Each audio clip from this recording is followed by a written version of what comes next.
more than 50,000 downloads happened. Okay, he's just a third year student. Okay, so this mobile app is, where you don't need, it's only Android development or iOS development skills. Lot of Google, you can go in, you can get the tutorials and you can develop. That is what I am saying. See, after the globalization, it is not the place where you are living, or it is not the college where you are studying. Nothing matters.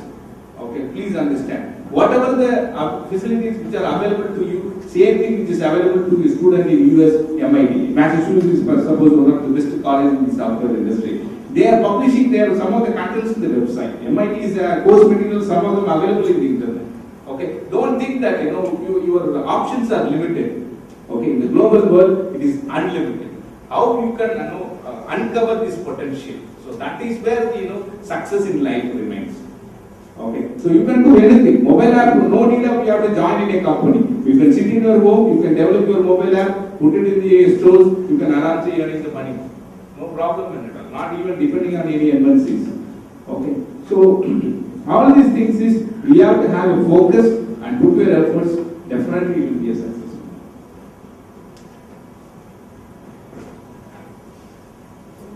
Cloud computing, another upcoming technology. So what is happening now is, for a particular customer, okay, or banking application. So this is the ATM application. What we do is, we will go to ICICI Bank. We get the requirements and lot of SDLC process we have done. We deliver it to the customer. Customer will take that application and run it. Okay, so this is the olden days we follow the methodology. Okay, but what nowadays people are talking about is, why you are developing only for ICICI Bank? Okay, you develop a common banking application.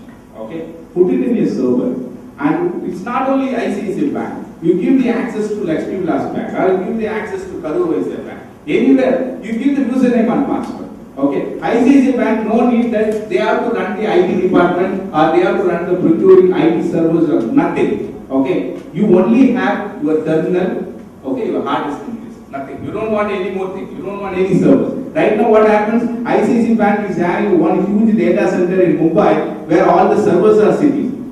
Okay, and what is the problem is you need to have an infrastructure investment. Not only infrastructure, you maintain the server, you need to have a system administrator. Maintain the database, you need a database administrator.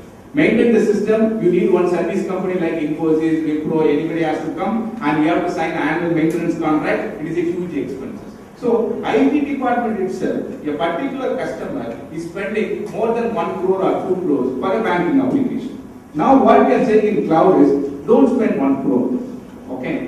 What we are saying is, you take a system in your bank, we will give username and password, you will access my application. Today, if you are processing for 100 customers, you pay $10 per customer. Okay, $1,000 you pay. That is it. Just an example. You say $10, maybe $1. You pay 1,000 rupees to me. You no need of investing in infrastructure, no need of going for any system administrators or database administrators, no need of gains. Only you pay for your services. That is what the cloud computing is all about. Okay. So there are many companies which will do this kind of a cloud platform. Like Amazon is the #1 provider which comes up in the world. So they are having this kind of infrastructure. So what is the advantage? Amazon is maintaining all this infrastructure. So individual customers, there is no need to maintain the infrastructure. They can do everything. And maintenance of staff. If you keep IT administrator, he will resign within 2 years. We have to look for another IT administrator. But Amazon can do this because they have 1,000 people or 5,000 people there. They have a bench to scale up or scale down. But individual companies cannot do it. So these are the advantages going for a cloud computing. It is definitely taken up the next phase now. And more clouds comes up, is going to be the future. The main advantage of cloud computing is the cost saving. Yeah, but the security of the bank is lost, right? Yes. That's good point. Yes.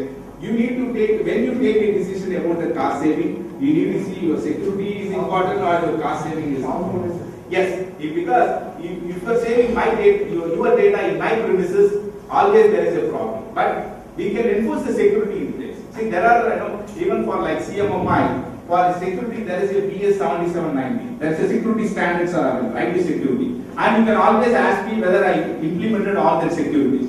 So when I implemented security means what happens is BS 7790, what it says is you cannot insert your USB port. everything, even though you have USB port, it will be disabled by a software. Okay, you cannot put a CD in the machine. So all the data copying functionalities will be disabled from the machine. Thereby, security will be in place. Okay, but there are places, yes, even without that, with the Google Drive or somewhere you can copy down, you can take. There are ways, there are ways, possible ways to protect. There are possible ways to unprotect. Okay, anything it will take. Okay, so yes, if the data is very sensitive, it may be in danger if you are going for a cloud computing. But you, as your managing director or say CIO, he has to take a decision how far he has to compromise on the security when you go for a cloud. See, if it is a manufacturing company, it's not that much, right? Whatever it is, these are small systems, my sales and purchasing numbers, even if it takes what I am going to do, that is me. Okay, so then they can take a decision. But definitely, yes, security is going to be the path when you're going for a cloud company. Will this model work out, this cloud model, will it work out with the service-oriented companies? Because this is how they gain a height for grid computing and as well as in the earlier technologies also. When they found that everyone were trying and everyone were going to gain these technologies. And even I heard a grid, they had a lot of trying and they said it's going to dominate the next generation and so on. But rapidly, it was a rapid change. Will it happen to cloud? Because my concern is, you are appropriate person to answer this. Most of the Indian companies are service oriented. Will this cloud model will be adaptable for this service oriented? For Indian IT industry, everything is challenging. Yeah, see, the problem with the Indian customers is a couple of areas. One is the scope.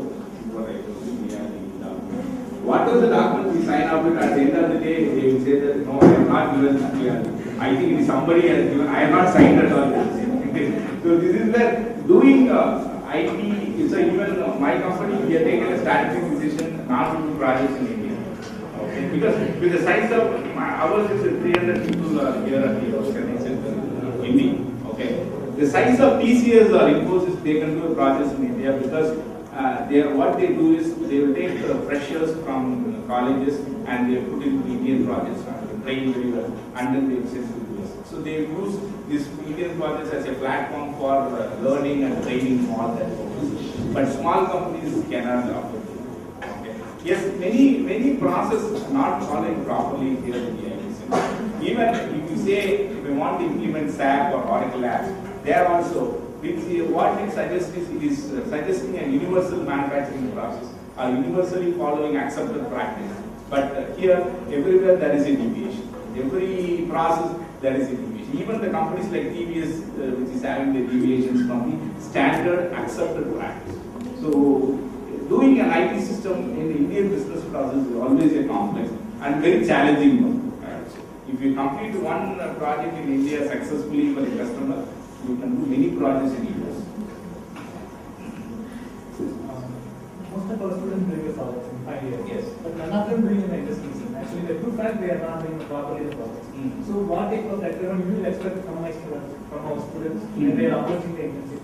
So what are the possibilities to implement a project in the real-time industry? Real-time industry is it possible? Yeah, you can always go for a manufacturing or a distribution industries in the small or medium scale, and you can approach them for an automation of their business process. So what they will expect from our students? You mean this IT services company? Yes, right. IT services company, we are expecting only this. See, at the end of the day, when you are coming for a job, we expect one is the communication. Because what is happening is, whatever the project, as I told you, none of the project is Indian-based project. Okay, either it is a Euro-based or it is a US-based. Okay, so when I left you as a developer in the office around 8 o'clock, I want you to interact with my US counterpart and do the work. Okay, where if you don't have communication, you don't have the intent to communicate to the external people, there it's a story. Okay, so whoever is doing the task independently, that is where the industry really